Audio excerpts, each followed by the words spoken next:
some new faces as well, which we love. I'm going to give folks a couple of minutes here to trickle in, and then we'll get started.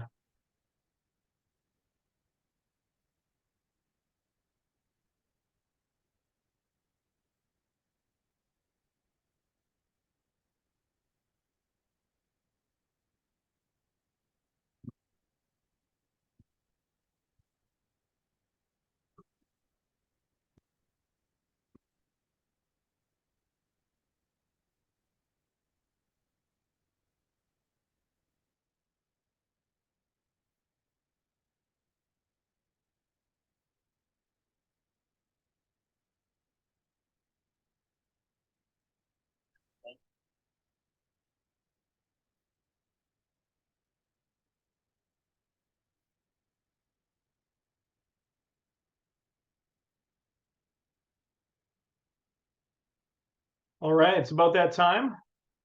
Let's kick it off. Hello, everyone, and welcome. My name is Matt Rusteika. I'm the Director of Market Transformation at the Building Decarbonization Coalition, or BDC.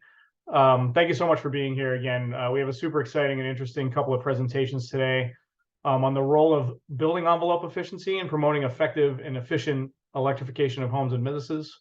I was joking before we let you all in that it's a cruel reality that the least glamorous things are often the most important. That's true for building electrification more generally. It's never going to be like a Tesla, maybe to some of us here in this room, but not to most others. Insulation, air sealing, weatherization, envelope efficiency falls into that category. So important. We're so happy to have our two presenters here to talk about it today. We'll get into a little more detail in a moment. I want to say a few words first about BDC. Now, the Building Decarbonization Coalition has the word coalition in our name, and that's the core of what we do.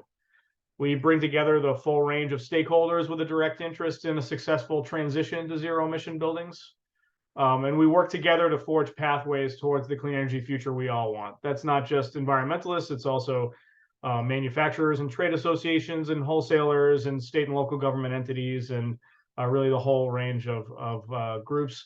Including NAIMA, the Insulation Manufacturers Association, who you'll hear from today. We're deep in the technical details, we're plugged in on the politics, and we could not be happier to have all of you as our partners in this work. A quick word about our next webinar, which is going to be our California policy call. That's coming up next week on Tuesday, September 19th at 10 a.m. Pacific, 1 p.m. Eastern.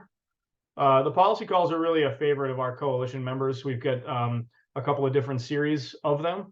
And next week, we're going to go deep into what's happening in California building decarbonization policy. There truly is a ton going on in California, as there is in many states, on this issue. So if you want to be in the know, and I know you do, then make sure to register. We'll drop the link in the chat to register for that. Now for some logistics. Those of you who have been to our webinars before will find this familiar. We will have everyone muted during the webinar. So please drop all your burning questions into the chat. We're going to take them down. We'll ask them at the end of our speakers' remarks, and we're going to leave several minutes at the end for that purpose. This webinar is being recorded, and it will be placed on our website in our resource library after we're done. And speaking of our website and resource library, do not forget to sign up for our newsletter in case you haven't already. That's a good way to hear about upcoming news and events, including webinars. And you can visit buildingdecarb.org/newsletter to do that. At BDC, our primary focus is to support the movement for building decarbonization, of which you're all a part. So membership is free. You can join at buildingdecarb.org/join. So without any further ado, I want to introduce our two distinguished speakers today. First, we have Charlie Haack, who is the Vice President of Technical Services at the North American Insulation Manufacturers Association. They are a trade group representing the makers of all kinds of insulation products and materials. And after him, we'll have Mike Specian, who manages research under the Utilities Program at the American Council for an Energy Efficient Economy, or ACEEE, another important partner to BDC and all of us on this issue. So thank you both, Charlie and Mike, for being here with us today. We got a lot to cover today, so I'm going to turn it over to Charlie. And take it away, Charlie. Thanks, Matt, and thanks everyone joining today, and thank you to BDC for hosting this webinar. With that, let's get into it. So today I'm going to be discussing a study that outlines the energy and emission reduction potential from insulation. So front end, I just want to note that these reductions, they can be unlocked using technologies and practices that are readily available today. So going on to the next slide, but before we get to the report, I want to take a minute to explain where I'm from. So, as mentioned, I'm with the North American Insulation Manufacturers Association, known as NAIMA. We promote energy efficiency and the safe use of fiberglass and mineral wool insulation to meet energy emission reductions. Just want to do a quick note there, but enough on us. Go to the next slide. Let's talk about the report. And here it is. Here's the cover. So a little bit of background on this. A group of us in the insulation industry across different insulation types, uses, associations, got together to help answer the question of how can insulation play a part in decarbonization? What's the potential that it can play? So I'll be discussing a subset of this overall study today. But this study was comprehensive in that it assessed potential across residential, commercial, and industrial sectors comprehensively. So I want to note that it focuses on reductions in energy and emissions in the use phase of a building's life cycle. So the scope of the study was limited to that. Now, the next slide here to help set the picture of what was analyzed and why. The direction this study took was not to analyze new builds moving forward, but assessing the potential of retrofitting existing buildings. So as the energy code has progressed significantly in the past 15 years or so, the insulation levels included in the energy codes have driven down heating and cooling loads significantly, so much so that they've actually been cut in half over that. So on the next slide, you can see that the focus on existing buildings comes into play. So when you look at the share of energy usage for space heating and cooling in existing buildings, if you tap it again, I'll bring up a chart. For a typical existing home, it's over 50% of a home's energy usage is its heating and cooling energy combined. It's still notable for existing commercial buildings. Obviously varies by the commercial building type because there's a diverse set of commercial buildings out there. But there's a lot of room for improvement. That's the takeaway here. And that's what this study aims to assess. Moving on to the next slide is the residential opportunity, part 1 of 2.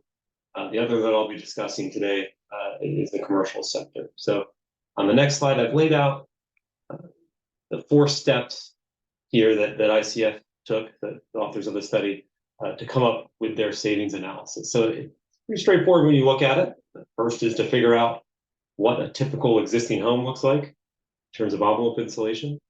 Then you select a level for those homes to be upgraded to. And then you can calculate the savings for those using energy modeling software. And then lastly, we asked the insulation industry, asked the consultant to do a cost effectiveness check on the back end to get an initial idea of how, what's the cost effectiveness to the homeowner or the building owner to act on that upgrade. So for step 1, on the next slide, ICF, the consultant, leveraged the National Renewable Energy Laboratory's ResStock tool to get a typical existing home insulation information. And if you do one more time, it's displayed there. So this is a representative average. Within the study, they varied it by climate zone and location because that data is within the ResStock tool. But I wanted to give you an idea of what an average existing home looks like. The wall insulation R values are 6, and obviously that's an average of uninsulated or very low insulated, and others that have R13, et cetera, higher. Attic R values, it looks like in general a lot of homeowners have improved that. Infiltration value, and then the average basement floor R value. Looks like we have a lot of uninsulated basements, and then some that might be insulated well, and that averages out to something just over 2. So you can see, this helps you build a picture of what an existing home looks like. And also, ResStock contained data on how many existing single-family homes are out there that could be ripe for improvement. So these average values applied to that many homes is kind of the stock of buildings that we're looking at.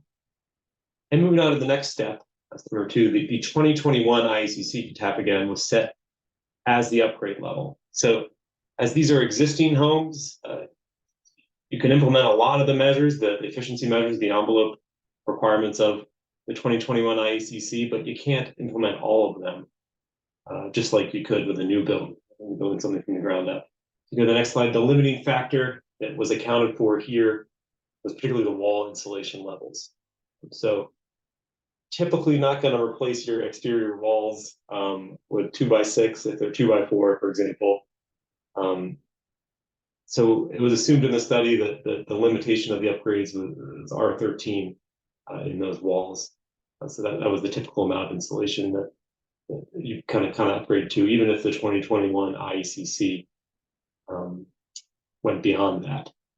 There were some locations that maybe went a little higher, but in general, R13 was the max you could do there. And then you can see these are the code, the 2021 ICC code levels. So that unfinished, that attic that had R25 something, they would get upgraded to these values. The air leakage rate would be improved to this value. The floor insulation would be upgraded to this value this year, all dependent on the location of that home. Go to the next slide.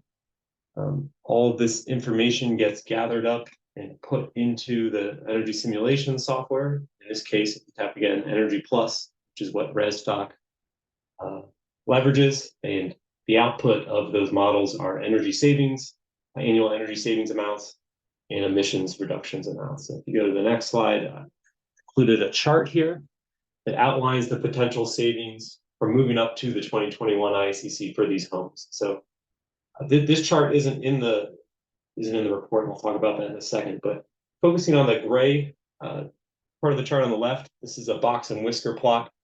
Shows the possible extent of savings across the country, from 10% on the bottom, those little bars on the end, and over 45% on the top. And that core box area is where most homes would fit. So those savings between 20 and 40% from insulating them to the 2021 IECC levels. So when looking at that, the first question that is often asked is this applicable everywhere? Oh, I'm in a warm climate, I'm in a mild climate. Is insulation going to save me energy there? I know it probably will in my cold climate, but what are the savings for where I am? So as a quick check on this, I included those colored boxes here to show the savings from insulating is relevant across the country. It's not just one part of the country or a cold climate where insulation saves a notable amount. So in the South, the average savings is still over 25% for coming up to the 2021 ICC. So of course, in northern climates, it's over 35%. That bar in the middle of the box is the average savings value. So I made this chart just as a talking point for today, but the report itself actually takes this one step further and gives you state level results for energy and emissions. So if you go to the next slide, here's an excerpt of a chart that's included in the study. In particular, this displays the emissions reduction potential that are based on the energy modeling that I was talking about, those upgrades. And it's particular to each state's climate, along with the quantity of homes in that state. So this isn't a general national study. It is down to the state-specific results for emissions reductions potential through insulating. And on the next slide, I've included the emissions reductions as a table. So in the appendix, it includes more detailed data. The other one was just a chart, you get a sense of what the savings were, but this has the annual emission reductions and the projected long-term emission reductions over the lifetime of that home or that insulation install. It also accounts for the fuel types used. Now, this study doesn't project the electrification of heating loads, but it's a good starting point for assessing those reductions because it does split out the electricity usage and the electricity reductions and the natural gas emission reductions. So you could do some estimates based upon this because it is broken out by fuel type.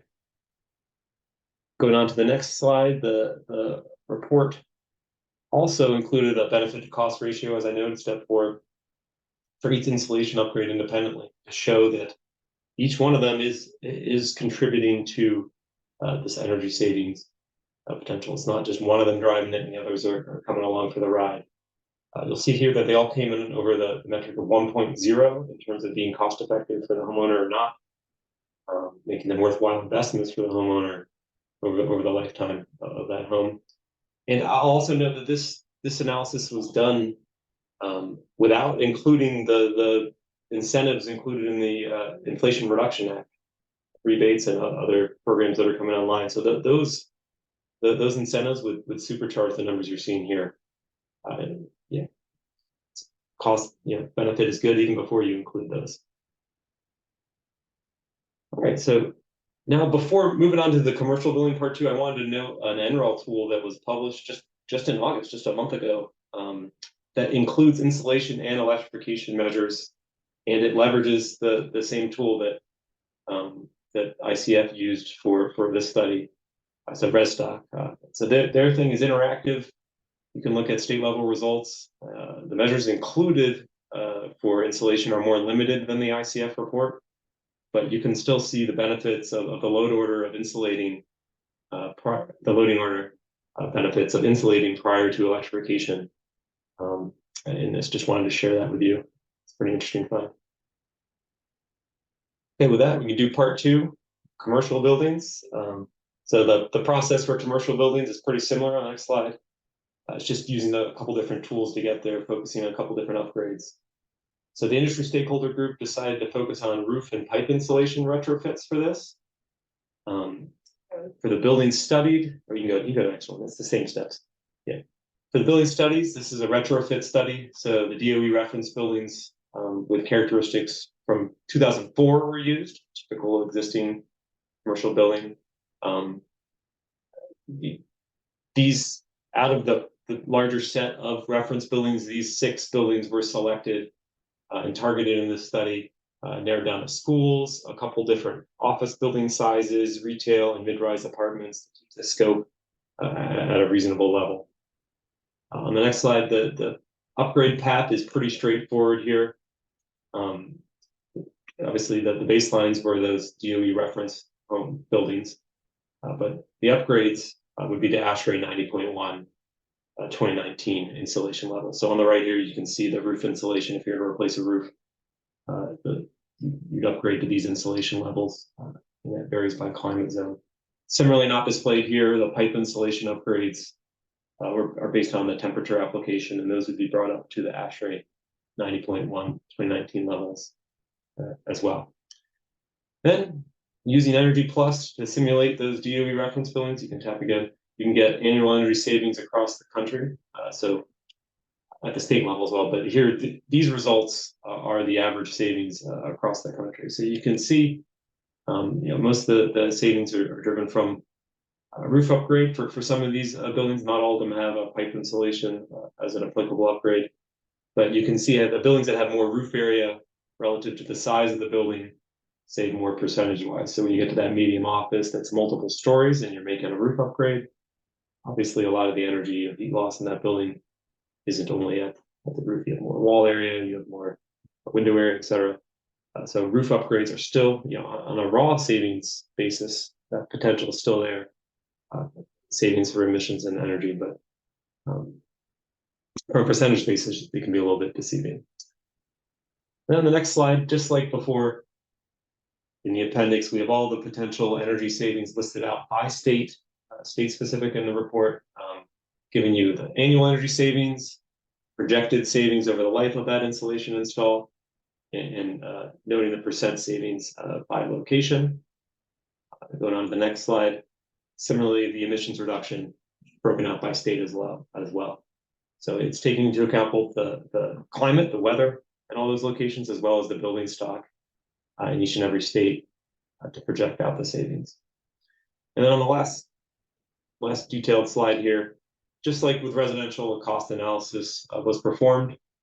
In some buildings that don't have a large roof area in comparison to the floor area, or not a lot of piping improvement is needed, it drops below 1.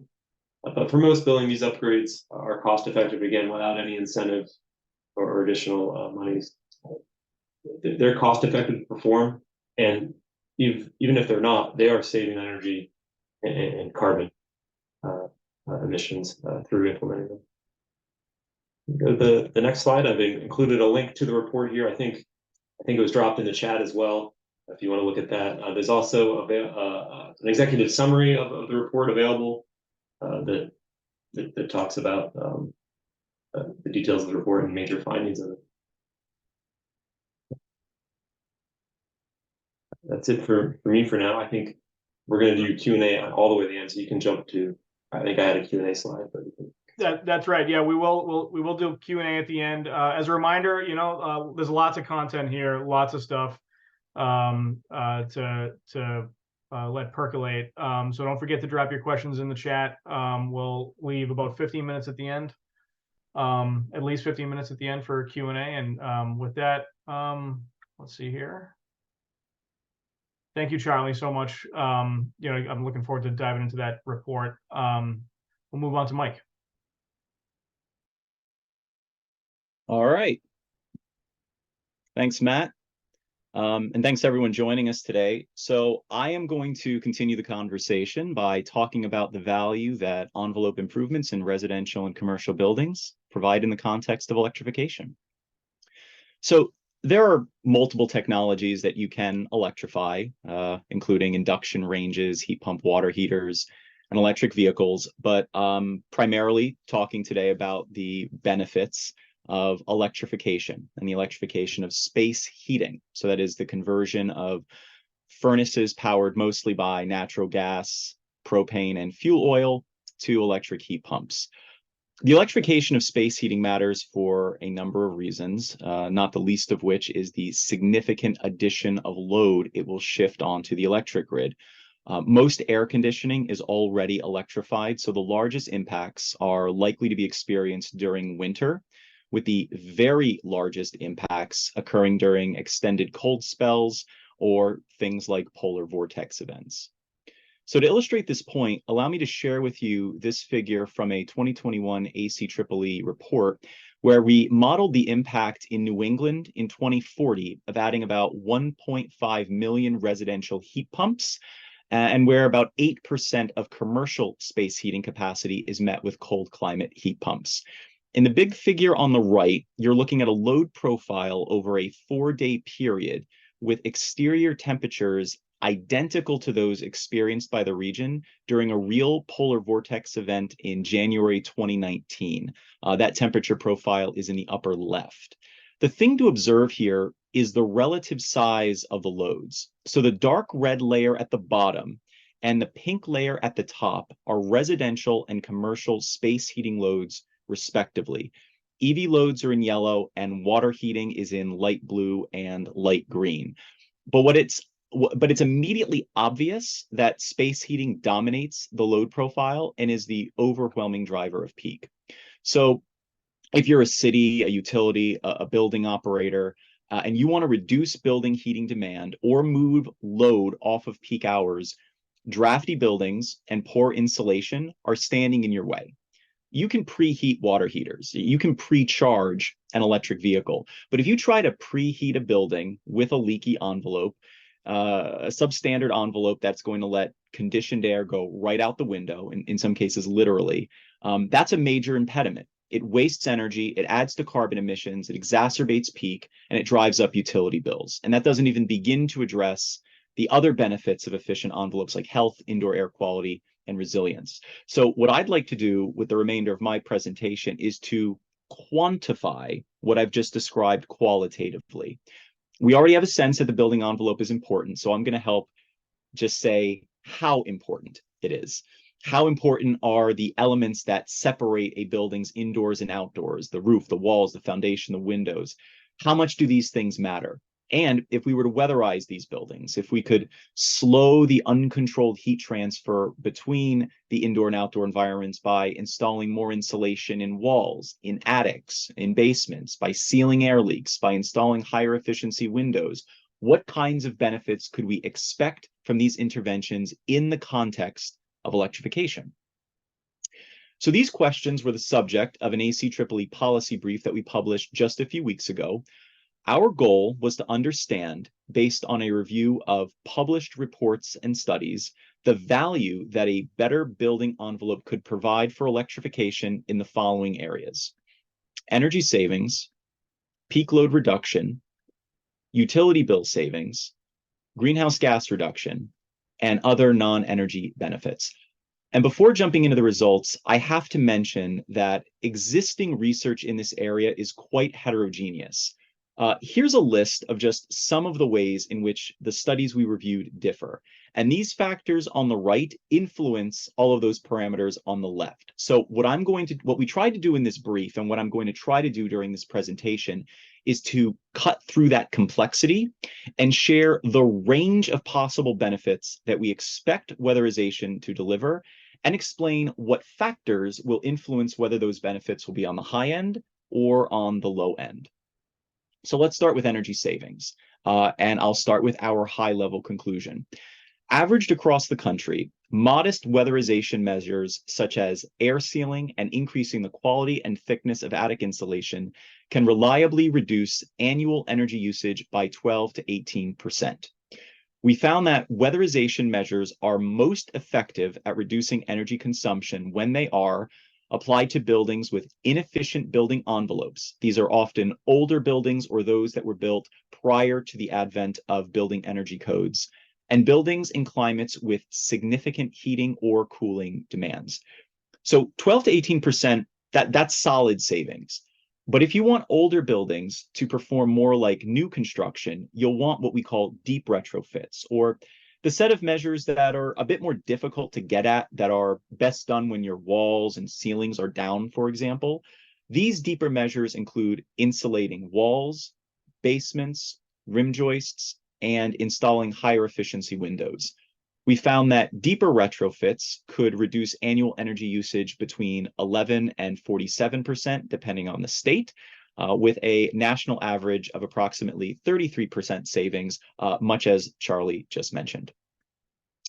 So here's an example of the energy benefit of weatherization in Massachusetts. This figure looks at the site energy use intensity for single-family residential buildings built prior to 1950.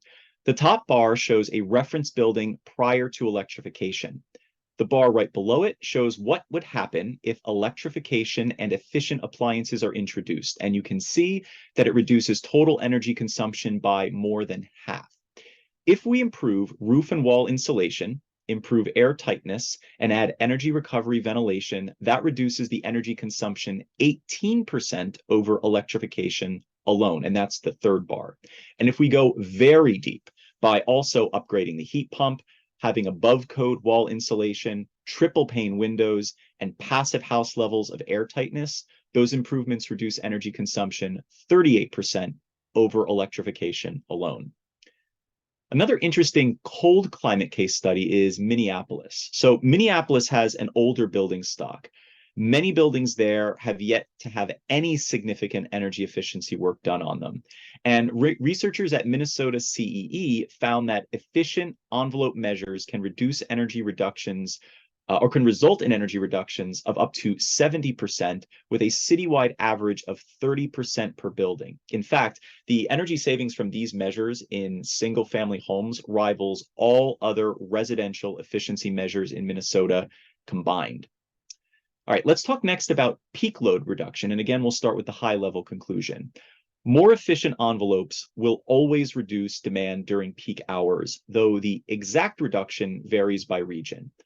On average, residential envelope improvements can reduce peak electric load by approximately 7 to 10%, with only slightly smaller reductions seen in the commercial sector. And here's an example of the Texas grid during Winter Storm Uri in February 2021. The orange line at the bottom shows the actual modeled load in the absence of any forced outages. The green line shows what the load would have been if all space heating had been electrified without any energy efficiency measures. And you can see that leads to an increase in peak demand of over 52%. The red line, that's case 1A, shows what would happen to demand if building insulation were increased a little bit less than 50%, alongside space heating electrification. And that combination leads to a peak load reduction of 3.4%. Here's another example from New York State's Carbon Neutral Buildings Roadmap. The rightmost bar shows what would happen if all buildings that electrify in New York were to be served by cold climate heat pumps. And you can see that in 2050, it doubles the 2018 peak demand. But if you add large-scale retrofits of existing building envelopes, peak demand drops from about 62 gigawatts to 51 gigawatts, which is good enough for an 18% reduction in peak demand. And we also have early indications that envelope improvement measures could defer upgrades on over 200 distribution feeders in National Grid New York's service territory, which has the potential to result in significant savings to utility customers. Which actually serves as an excellent segue to discuss utility bill savings. So there is sometimes this perception that weatherization measures are too expensive or that the payback periods are too long. To that point, I want to share with you some research out of the National Renewable Energy Laboratory. So a few years ago, NREL assessed the energy efficiency potential of the US single-family building stock. And they found that of the efficiency measures that have a positive net present value or that have a simple payback period of less than 5 years, 5 of them were envelope measures. But we're talking about electrification here. So we should also be concerned with energy savings from fuels like natural gas, propane, and fuel oil as well. So if you repeat the analysis, but look at primary energy savings, which NREL did, 7 of the top 11 measures are related to envelope, with basement wall insulation and insulated wall sheathing joining the list. Perhaps it is no surprise then that we find that a more efficient building envelope can significantly reduce the cost of electrification. Our high-level conclusion here is that the average residential customer who weatherizes an electrified home can expect to save an additional $150 to $1,200 in operational costs per year, with most households saving between $500 and $800 per year. To illustrate that point, here's a research study that looks at the cost effectiveness of weatherization geographically among low-income households. So this is a really important category of buildings because they are, on average, 20% less efficient and have more than twice as much air leakage as other buildings. So there's a real equity implication here. The annual energy savings shown here on the vertical axis result from a combination of weatherization treatments shown on the horizontal axis. Each of the colored bars represents a different city. Notice the trend that as the cities get colder, the energy savings get larger. Once we convert these energy savings to utility bill savings, we get a somewhat different result. Because electricity is relatively expensive in Florida and natural gas is relatively inexpensive in the Midwest, the average utility bill savings are a bit all over the place. But if you focus on buildings with improved attic insulation and envelope air sealing, you see annual energy cost savings ranging between $150 and $580. Here's another example from retrofitting an oil-heated pre-1980s home in upstate New York. The bar chart on the left shows that the upfront incremental cost for weatherizing and electrifying are $17,600, which results in an annual utility bill saving of $1,900. So do the math quickly. That's a simple payback period of less than 10 years, which equals the typical length of time a homeowner spends in their home. One of my favorite figures in our brief is this one from Minneapolis. So the blue distribution shows that if buildings in Minneapolis were to electrify without weatherization, the majority of buildings experience an increase in utility bills. But if electrification is paired with weatherization, then you get the honey-colored distribution where the change in utility costs are a lot more attractive.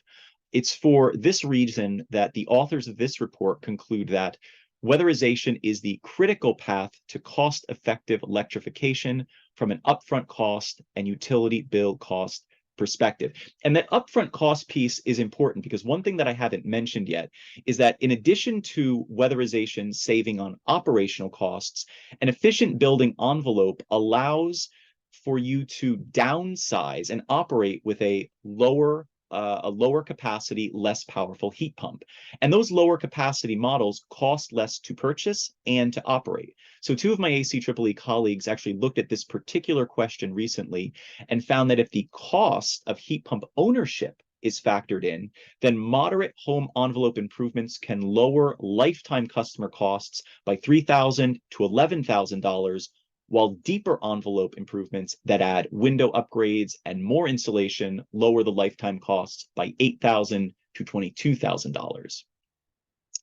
Next, I will mention the impact on greenhouse gas emissions. So we have some number on GHG reductions in the brief itself, including that in Minneapolis, approximately 75% of building decarbonization potential stems from weatherization and space heating electrification. But I actually want to focus more on the results of a study from Lawrence Berkeley National Lab and the Brado Group that we didn't include in the brief only because it didn't arrive out of the preprint phase until just last month. So they look at a moderate and aggressive benchmark scenario for how energy efficiency and renewable energy would be deployed in the future. Note that in both scenarios, the combination of demand-side measures contributes close to half of the total building sector carbon emissions reductions by 2050. And on the demand side, you have improvements to envelope in lavender, HVAC in purple, and water heating in light blue. That's a huge contribution in combination. Moreover, the importance of the envelope improvements grows with time, offering 40 to 50% greater reductions in 2050 than in 2030 relative to other measures. And the reason for that growth is that electricity is getting cleaner as heating is electrifying. And that highlights just how critical it is to focus on thermal end uses and reducing the flow of heat between the indoor and exterior environments in energy efficiency planning. All right. The authors also report where the emissions reductions are coming from. So the innermost ring shows you where in the country. The middle ring shows you the building type, and the outermost ring shows you the end use. So I'm quoting directly from the report now. Emissions reduction opportunities are strongly weighted towards single-family homes in highly populated regions with large heating and cooling service demands and higher reference case electricity emissions. They add that in the commercial sector, retail, education, hospitality, offices, and assembly buildings are consistently among the top contributors to emissions reductions in the most influential regions. Finally, I'd like to just mention how efficient building envelopes provide a number of additional benefits unrelated to energy or greenhouse gas emissions. There's a lot of them. So tighter envelopes protect against poor outdoor air quality, which helps mitigate asthma and allergy symptoms, resulting in fewer missed days of work and school. Envelope improvements are only possible if the building is free of certain defects, such as holes in your roof that could allow water to degrade insulation's thermal properties. So in this way, envelope improvements can catalyze other building improvements that leave the building better able to resist structural damage, for example. These improvements can also reduce mold growth and pest infiltration. Tighter envelopes typically necessitate some form of mechanical ventilation like bathroom fans, which offers an additional level of control that can help make buildings more comfortable. It helps reduce drafts, cold surfaces, large temperature gradients, and noise pollution. Studies also show that high-performing buildings can improve sleep quality and cognitive functioning. Tighter building envelopes are more resilient to power outages and allow occupants to shelter in place longer.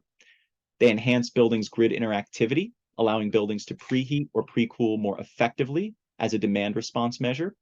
And the improvements themselves constitute a significant workforce development opportunity, although many areas of the country currently lack enough contractors to implement these solutions at scale.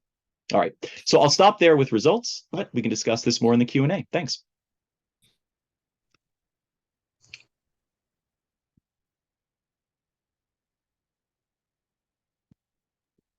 Great. Thank you so much. I'll throw it back to Matt for Q&A. All right, excellent. Well, I first wanted to say thank you so much to Charlie and Mike. There is a lot to chew on here, quite a bit. to chew on. Let me see if I can just get to the beginning here. Um, apologize. I can ask, I recorded them, I can ask a few. Yeah, if you could. Yeah, so I believe some were answered in the chat, but I just wanted to make sure that we did, and these were for Charlie. One of the questions was, are unfinished basements assumed to be upgraded with ceiling or wall insulation? If I could add to that too, I noticed that as well. The question of like whether an unfinished basement should be considered part of or not part of the envelope has always been kind of a big question. Certainly if you're doing a HERS rating or something, can you speak to kind of your thinking about which is more appropriate and why these analyses have approached that the way they have?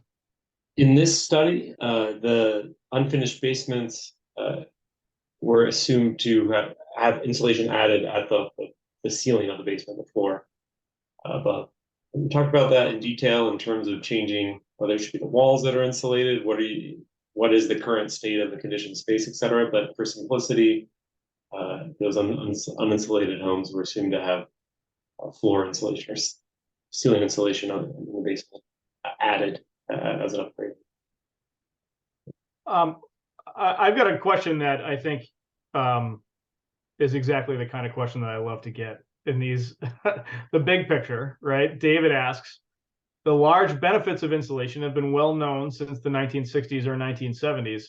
Why are we lagging so much decades later in realizing those energy savings? And is it Jimmy Carter's fault? Well, we've had, for that chart I showed, we've had energy codes for some time, and insulation can save a lot of energy. Obviously, as you increase the R value, you have to double the R value to get have the heat flow. So they've improved a lot through codes. They've improved over time, and we're at a point where a lot of the model energy codes are at very efficient levels. It just took time to get there. Obviously, there are actors that don't necessarily want to pay more to include more insulation in a building or home. Obviously, builders might not be in their interest if consumers aren't asking for it or notice the difference. And so really, the codes have driven the improvements that we've seen over the last few decades. Interesting. So if you could speak to existing buildings too, though, I mean, like I think typically it's like, well, we'll do what we can, right? In some of those buildings, can you speak to, as someone who works for the Insulation Manufacturers Association? In terms of existing homes that need to be insulated or buildings, a lot of homeowners might they have to act. They have to sort out, get quotes, and act, et cetera. There may be rebates for it, but it's still a cost, even if it's cost effective for it. Still have to go through a process to get that work done. So that's why I think when you saw those average insulation levels that are included in that Rusteika data, that's why no one's asking them to do it. No one's telling them to do it. They have to go out on their own to make those upgrades, even if everyone knows that it's the right thing to do. Nothing's breaking that you have to replace, and you're going to choose a more efficient option, like you might with an HVAC system or a water heater. So it's a little bit of a different. You have to be proactive. Thing. Yeah. I always thought it was really interesting in Massachusetts, where I was living at the time during the pandemic. They made weatherization free, and it was like all the contractors were backed up for 6 months because of the demand. There was a question in the chat from Rajiv about the effective R values for existing buildings. I take that as the baseline. Can you touch on that a little bit more? I'm also curious about the air infiltration values, right? We had 17.4 so ACH 50, which is pretty high. So within Rusteika, that's data that NREL has collected and put out. Those average values are not what's literally published in the Rusteika database. So Rusteika has hundreds and thousands of representative homes, different sizes, different window areas, different insulation levels. And the numbers in those charts are simply an averaging of all those data points. And that high ACH value, ACH 50 value is the culmination of all of those example homes within the NREL database that are representative of the existing building stock. So yeah, there's no line in there that's like it's 17.4, but if you're averaging all of those homes that NREL has published in their database of existing homes. Excellent. That's the value. Let me see here. So I've got David's follow-up here, who's criticizing my delivery. He says I was questioning more our policy failures. Why have we, as a group, from a policy perspective, can we have any thoughts maybe from Mike about how we might be able to kind of approach this from a program perspective or a policy perspective that's going to get more of this stuff done in the real world? Yeah, I mean, to just answer the question, why have we been lagging so much? I think there's a few reasons why we've been lagging with envelope. The first thing is that unlike pretty kitchen countertops, energy efficiency is invisible, right? And for a long period of time, if you were a broker, you had no way of assessing how efficient a building envelope actually was. So that can't be communicated at the point of sale, and so it doesn't get reflected in the sale price, and that acts as a financial disincentive to do the work. I think thankfully that's changing. We have things like Pearl certification now, where if an envelope retrofit is done, you can do a blower air door test, send your numbers into Pearl, and you can get that certified. And statistically, that has led to an increase in the value of the home as a result of that intervention. So that's one thing that's changed. I think relative to other energy efficiency measures, lighting, for example, or switching out an appliance, envelope improvements are a bit more disruptive, or a bit more expensive. It takes longer to take walls down or to put insulation in.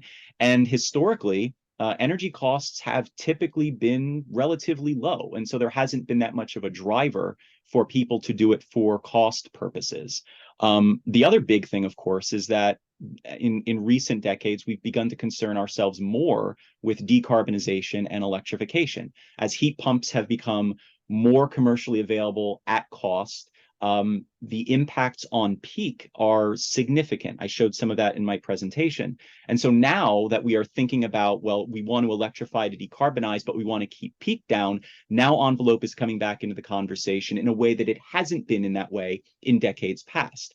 Additionally, there have been technological innovations. I think of AeroSeal, for example, a way that you can take essentially a mist, throw it into your duct system. It will find holes and patch them up almost automatically. That didn't exist many years ago. And so that's another addition.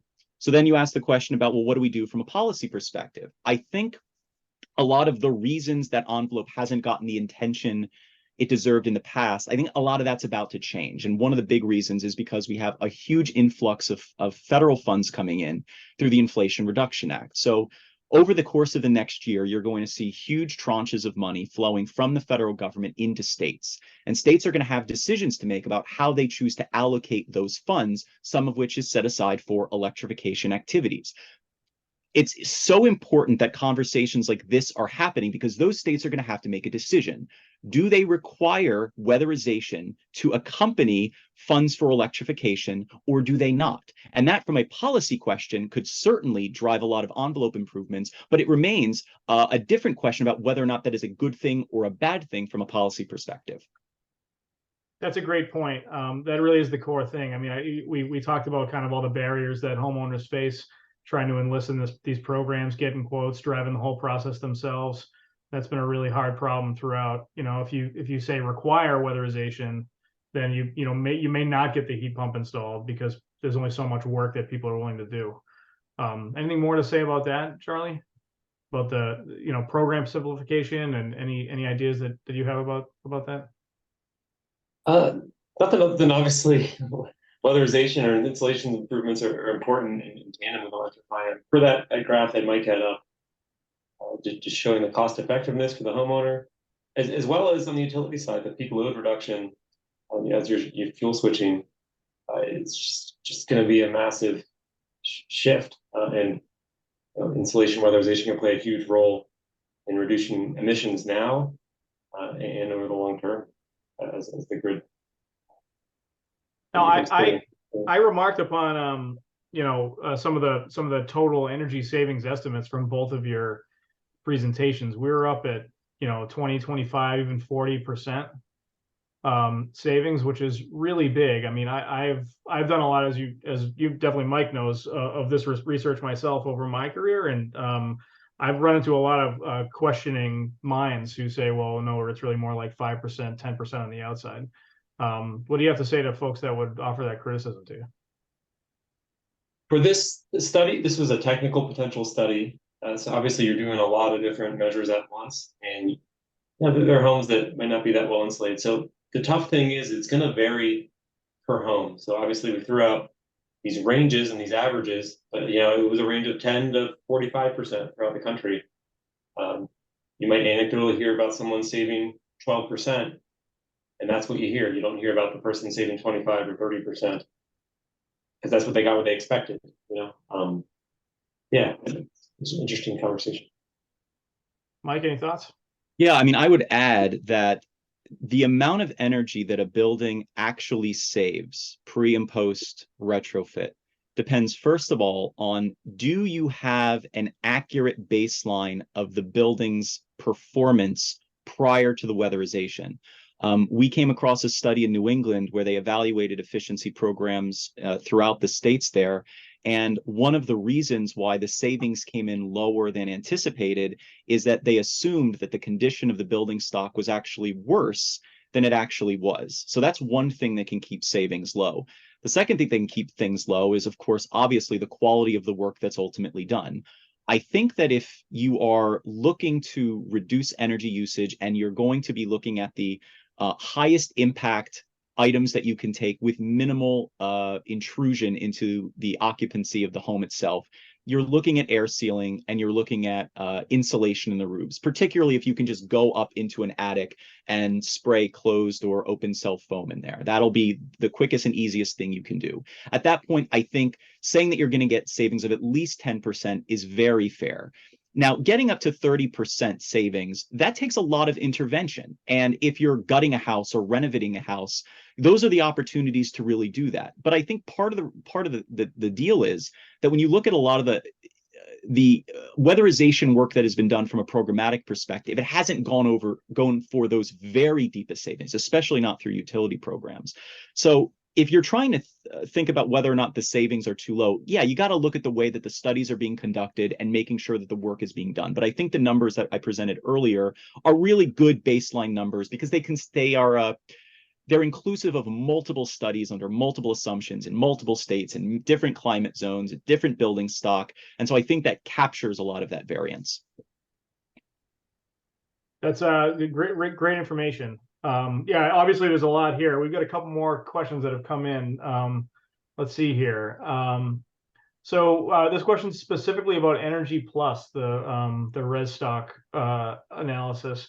Can you speak to whether using thermal energy demand intensity, TEDI, but with cooling loads included, might more appropriately value the benefits of the passive measures such as insulation and passive level air sealing?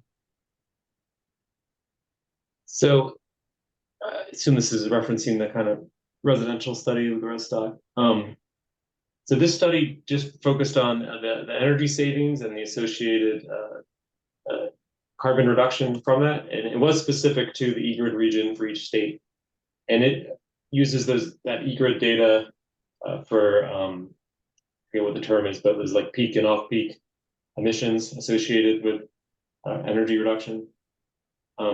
It would be interesting. Obviously, you could do an hourly kind of calculation in terms of carbon reduction or something like that. But this study didn't do that. Obviously, insulation saves energy when it's the most extreme, temperature difference.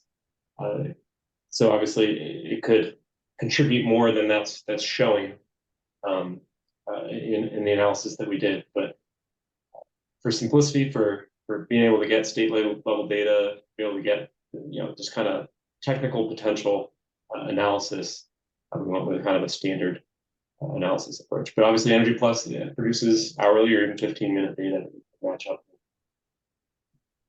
with that. Yeah. Which is as fine a level of detail as you're going to get. Yeah. So another question, and Rachel has answered this in the chat, but I'd like to provide an opportunity for you guys to answer. David asks, clearly the electrification efforts and goals that we have are going to impact an already stressed grid. Both of you touched on this.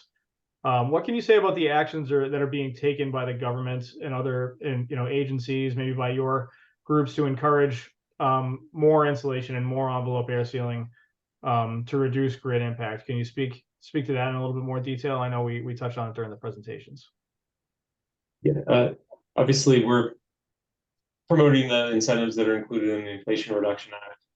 Similar to what Mike was talking about, advocating for the inclusion of weatherization in the state programs that will be set up here. Anything to add, Mike? No, I can't speak to that. That's not one of the public policy on what states have been doing was not something that we looked at. So I would probably be speaking out of turn if I opine too strongly on that point. At BDC, we're always happy to opine on policy, so maybe later. We've got 4 minutes left. I've got a question of my own. I mean, Mike, you mentioned that you know, having the proper kind of work done well is really important. And it's true specifically in weatherization. If you miss, you know, one wall cavity, the impact of having that wall cavity uninsulated, big gaps like that can really affect the overall kind of potential of savings potential of the job. Workforce is big. We know across weatherization and electrification both. Any comments maybe from your other program areas, Mike or Charlie, about the weatherization workforce as it is today, and what we might need to do to beef it up and make sure those guys are you know, it's worth their while to do a good job? Yeah, I think what you want to start with always is a workforce potential study, if one doesn't exist already. You want to know how many people, you know, how many folks are in your region are capable of doing the sorts of work that need to be done. And then once you have, and I think you want that not only in terms of numbers, but you want that in terms of geography. You want to know where are those workers located. And I also think that there's value from an equity perspective in understanding the demographics of your workers. I think it's, you always want to make sure that you're building a workforce that is robust, and the more communities that are represented within that workforce, the stronger and more likely to succeed it's likely to be. Once that's known, you have to compare it against what your goals are. Now, maybe it's a state decarbonization goal, maybe it's a utility corporate target for decarbonization within a service territory, or maybe you just want to meet the terms of the Paris Agreement within some other regional district. That will tell you the scale of the retrofits that you need to do. I want to again highlight the Minnesota CEE work led by Josh Quinnell and other folks in Minneapolis that I showed in my slides. I think that the research that they did for that particular project is a model that should be replicated by other cities around the country. Because one of the things that they did is they looked at, one, according to our citywide goals, how quickly do we need to decarbonize? Two, or how much do we need to decarbonize? And then if you know by when, you can just work backwards to figure out how many retrofits you need to do each year. If you couple that with an understanding of your building stock, which buildings we need which types of interventions, you can just map that onto your existing workforce, and you can see how much that workforce will need to build over the next, you know, however many number of years in order to ensure that you're getting where you want to be going. There's also DOE dollars that are becoming available for workforce trainings and other initiatives that different actors like utilities could take to do pre-apprenticeship programs and training. There's a whole, we could have a whole other multiple webinars on workforce, but I think those are some places to start. Yeah, great. I think those are some good places to start if you want to understand what will be needed in your region, and then you can get started on making that a reality. From a NAIMA perspective, we don't touch on the workforce development directly, since we're a manufacturers association, but I will say that we do provide guidance on proper installation, educational materials, are also involved in ResNet standard process development for the grading of installation, the proper installation guidance included in that. So that's very important. Wonderful. So if you're involved in program administration, make sure to hit up Charlie Haack, who's got everything you need. All right, we're coming up on the hour. Thank you all again so much for making the time to be here. We had great attendance at this webinar, which makes me very happy as an insulation nerd. I hope to have you guys again, Charlie and Mike, on another webinar in the future. And don't forget to sign up for our newsletter, buildingdecob.org/newsletter-sign-up. Thank you to Andrea Diaz. Have a wonderful day. Thank you, everyone.